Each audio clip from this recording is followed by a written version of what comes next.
Évangile de Jésus-Christ selon saint Matthieu. En ce temps-là, Jésus disait à ses disciples cette parabole. C'est comme un homme qui partait en voyage. Il appela ses serviteurs et leur confia ses biens.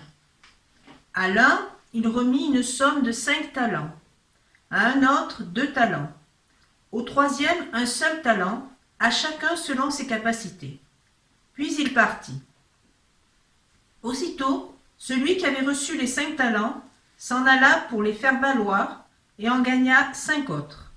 De même, celui qui avait reçu 2 talents en gagna 2 autres. Mais celui qui n'en avait reçu qu'un alla creuser la terre et cacha l'argent de son maître.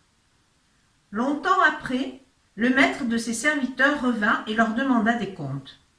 Celui qui avait reçu 5 talents s'approcha, présenta 5 autres talents et dit « Seigneur, tu m'as confié 5 talents, voilà, j'en ai gagné 5 autres. » Son maître lui déclara « Très bien, serviteur bon et fidèle, tu as été fidèle pour peu de choses, je t'en confierai beaucoup.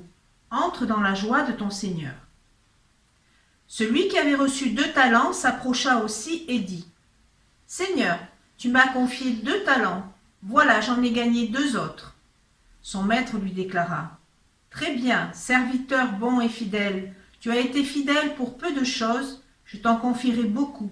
Entre dans la joie de ton Seigneur. » Celui qui avait reçu un seul talent s'approcha aussi et dit « Seigneur, je savais que tu es un homme dur. Tu moissonnes là où tu n'as pas semé. Tu ramasses là où tu n'as pas répandu le grain. J'ai eu peur et je suis allé cacher ton talent dans la terre. Le voici. Tu as ce qui t'appartient. » Son maître lui répliqua « Serviteur mauvais et paresseux, tu savais que je moissonne là où je n'ai pas semé, que je ramasse le grain là où je ne l'ai pas répandu. Alors, il fallait placer mon argent à la banque, et à mon retour, je l'aurais retrouvé avec les intérêts.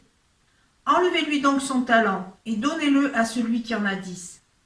À celui qui a, on donnera encore, et il sera dans l'abondance. Mais celui qui n'a rien, se verra enlever même ce qu'il a.